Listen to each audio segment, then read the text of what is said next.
नोफुमी, melty, राफ्टालिया और फीलो खुद को एक अज्ञात तबाह तट पर देखते हैं, जिसके खंडहरों में एक ध्वज है जिसमें एक प्रतीक है जो मेलरोमाक के शाही प्रतीक जैसा दिखता है, जो बहुत चौंकाने वाला नोफुमी है। यह सिर्फ एक सपना था, क्योंकि शील्ड हीरो मेलरोमाक में कैसल टाउन की अस्पताल में जागता है, रक्त बलिदान के भीषण घावों से उबरता है, जिसमें 3 लड़कियां उसके बिस्तर पर सोती हैं। वो द्रोही पोप को नष्ट करने के बाद होश खो बैठा था, उसके पूरे शरीर पर पट्टी बंधी हुई थी और वह 3 दिनों से सो रहा है, और अभी भी पूरी तरह से ठीक होने के लिए पूरे 1 महीने की जरूरत है। राफ्तालिया के अनुसार रानी मिरेलिया के शक्तिशाली उपचार जादू के साथ रक्त बलिदान जैसे अभिशाप केवल समय के साथ ठीक हो सकते हैं। रक्त बलिदान एक शक्तिशाली शापित तकनीक है जो ढलाईकर और लक्ष्य दोनों के शरीर को नष्ट कर देती है, लेकिन ऐसा लगता है कि दूसरों को प्रभावित नहीं किया है। विक्टोरिया के नियंत्रण जादू के लिए बहुत बहुत धन्यवाद। नाओमी रानी की 2 छायाओं को पहचानता है, अधिक सटीक रूप से। उनमें से एक वो है जिसने उसे पहले चर्च की साजिश के बारे में चेतावनी दी थी, उसका इलाज करने वाले डॉक्टरों के बीच, और रानी खुद को औपचारिक रूप से फिर से पेश करने के लिए अपने कमरे में कदम रखती है। नाओमी उससे सवाल करती है कि मेलरोमाक शील्ड हीरो के फिगर से इतनी नफरत क्यों करता है, और वो उसे इसके बारे में असली कहानी बताती है। जब दूसरी आपदा लहर आई तो वो अन्य देशों के साथ एक अंतर्राष्ट्रीय मंच पर दूर थी, भविष्य की लहरों के खिलाफ लड़ाई पर चर्चा कर रही थी, और वे एक समझौते पर पहुंचे कि प्रत्येक राष्ट्र को एक कार्डिनल हीरो का आह्वान करना चाहिए और लहरों को रोकना चाहिए। उसने अपने दोस्त लॉर्ड ऑफ सीटो, वेन रीचनॉट द्वारा उल्लिखित को अपने राष्ट्र को नियंत्रण में रखने के लिए सौंपा, जबकि वह दूर था, लेकिन वह वेव के दौरान दुखद रूप से मारा गया था। किंग ऑल्टक्रे ने एक साथ 4 नायकों को बुलाया था, जिससे अन्य राष्ट्र नाराज हो गए थे, इसलिए मिरेलिया को अपने क्रोध को कूटनीतिक रूप से शांत करने के लिए राष्ट्रों के चारों ओर जाना पड़ा। वो यह भी बताती है कि चर्च ऑफ द 3 हीरोज ने शील्ड हीरो व्यक्तित्व के लिए ऑल्टक्रे की गुप्त घृणा का फायदा उठाया था ताकि उन्हें और माल्टी को उनकी साजिश में शामिल किया जा सके।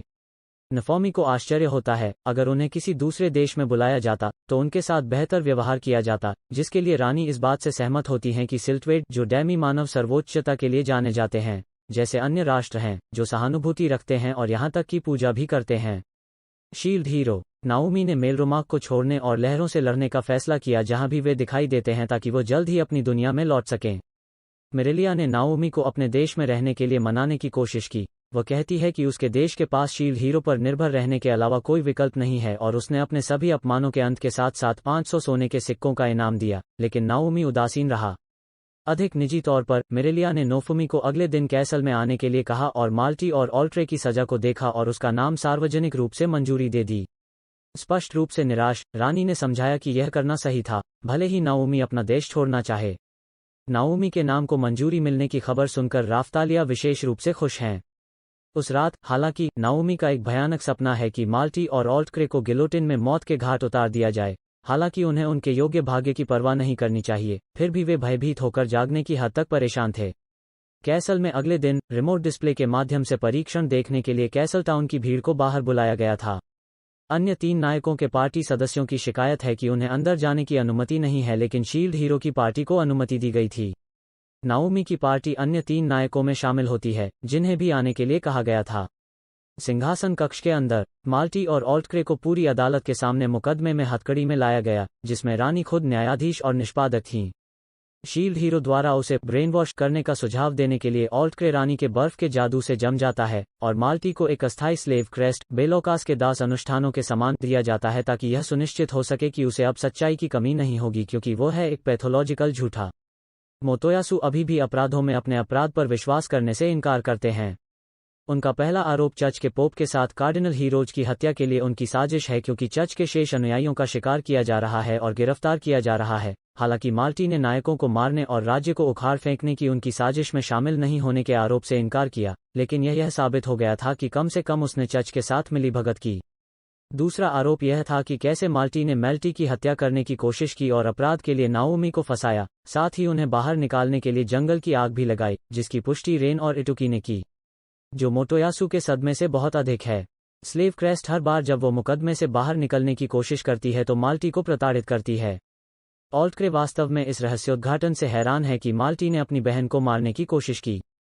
उनका दावा है कि उन्होंने हीरोज को लहरों से बचने के लिए बुलाया था, लेकिन शील्ड हीरो ने उनकी बेटी पर हमला किया था। माल्टी स्लेव क्रेस्ट ने आखिरकार नाओमी के बलात्कार की कोशिश के बारे में झूठ की पुष्टि की। इस प्रकार लोगों की नज़रों में अपना नाम अच्छे के लिए साफ कर रहा है। उनकी सारी साजिश और बुरे काम सबके सामने थे। आखिरी रक्षा प्रयास में ऑल्टक्रे ने जोर देकर कहा कि नाओमी शील्ड डेविल है और यह सब मेलरोमाक और उसके परिवार की खातिर करने का दावा करता है ताकि उसके अतीत का दुर्भाग्य फिर से न दोहराए। वो स्पष्ट रूप से एक मूर्ख है। उनकी दुनिया के किसी व्यक्ति को जादू के बारे में जानने और उसका उपयोग करने के लिए कैसे माना जाता है।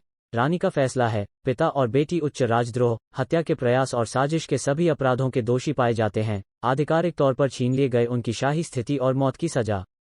हालांकि नाओमी को कोई बेहतर महसूस नहीं होता है, क्योंकि वो अपने सपने से जानता है कि आगे क्या होगा। मेल्टी को खेद है कि कई लोगों ने अपने अपराधों के कारण पीड़ित हुए और यहाँ तक कि मर भी गए, जैसे राफ्तालिया, कील और रिफाना। दर्शक बाहर सोचते हैं कि मौत की सजा ऑल्टक्रे और माल्टी के लिए भी बहुत अधिक है।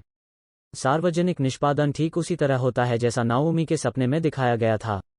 रानी द्वारा उनकी मृत्यु के कारणों की व्याख्या करने के बाद दर्शक नाराज हो जाते हैं और उन्हें निष्पादित करने की मांग करते हैं। नाओमी अभी भी सवाल करता है कि क्या मौत ही वो है जिसके वे वास्तव में हकदार हैं। माल्टी ने मोटोयासु की मदद करने की विनती की, लेकिन वो पूरी तरह से घृणा में उसका उपहास उड़ाता है, इसलिए वो नाओमी की ओर मुड़ती है, पहली बार उसे उसके दिए गए नाम नाओमी सामा से बुलाती है और उससे मदद के लिए भीख मांगती है। उसका स्लेव क्रेस्ट प्रतिक्रिया नहीं करता है, जिससे नाओमी को एहसास होता है कि उसकी विनती ईमानदार है और अपने विचार को पुख्ता करती है कि यह उसके लिए एक संतोषजनक मौत नहीं होगी। यह भी देखकर कि रानी खुद भी निष्पादन के साथ आगे बढ़ने के बारे में बहुत अनिच्छुक और दुखी है, नाओमी अचानक इसे रोकने का आदेश देती है, जो सभी के आश्चर्य के लिए बहुत अधिक है। दुखद आनंद के साथ वो कहता है कि मृत्यु उनके लिए अपनी सजा से आसानी से बचने के लिए बहुत अच्छी और दयालु है, इसलिए वे तुरंत निष्पादित होने या उनके नाम स्थायी रूप से ऑल्टक्रे और माल्टी से क्रमशः कचरा और कुतिया में बदलने के बीच चयन कर सकते हैं। माल्टी के नए साहसी नाम के साथ मायने के बजाय स्लट, इस तरह का अपमान दर्शकों को बहुत खुश करता है। उनके जीवन पर स्थायी कलंक के बदले में उनकी मौत की सजा को आधिकारिक तौर पर हटा दिया जाता है। क्वीन मिरिलिया ने मेलरोमाक के मूल विश्वास चर्च ऑफ 4 हीरोज, जिसमें शील्ड हीरो को अन्य 3 नायकों के साथ समान रूप से सम्मानित किया गया था, के साथ 3 हीरोज चर्च को अवैध और समाप्त करने की घोषणा की, आधिकारिक तौर पर देश के आधिकारिक धर्म के रूप में वापस। दर्शकों की खुशी के लिए फिर से जब वे अपनी पुरानी चर्च की माला फेंक देते हैं। रानी मिरिलिया ने नायकों को उदारतापूर्वक पुरस्कार देने के लिए एक समारोह आयोजित करने का इरादा किया है, लेकिन नाओमी इसमें से कोई भी नहीं चाहता है। वो इसके बजाय घोषणा करता है कि वह एक कार्डिनल हीरो के रूप में भविष्य की लहरों के खिलाफ सभी देशों की मदद करेगा, लेकिन बाद में इनाम के बारे में सोच सकता है। सूर्यास्त के समय जैसा कि नाओमी, फिलो और राफ्तालिया प्रस्थान कर रहे हैं, मेल्टी ने मेलरोमाक को बेहतर के लिए बदलने की कसम खाई है, खासकर डैमी इंसानों के लिए। उनके चले जाने के बाद मिरिलिया एक सुनहरा खंजर दिखाती है और मेल्टी को कबूल करती है कि वो माल्टी और ऑल्टक्रे के बदले में अपना जीवन बलिदान कर देगी, अगर नाओमी ने निष्पादन को रोका नहीं था। जैसा कि नाओमी की पार्टी कैसल छोड़ने की तैयारी करती है, पूरे लोग और यहाँ तक कि शूरवीर भी सम्मानपूर्वक अपनी विदाई देते हैं। खुश आंसुओं के साथ मेल्टी ने उसे सुरक्षित घर वापस लाने और उसके परिवार को बख्शने के लिए धन्यवाद दिया। नाओमी अब मुस्कुराता है, क्योंकि उसे लगता है कि वो फिर से खुद हो सकता है, एक सच्चे हीरो के रूप में सम्मानित हो सकता है। 4 कार्डिनल नायकों में से एक के रूप में वो लहरों से लड़ने की अपनी प्रतिज्ञा को आश्वस्त करता है कि वे कहीं भी हों।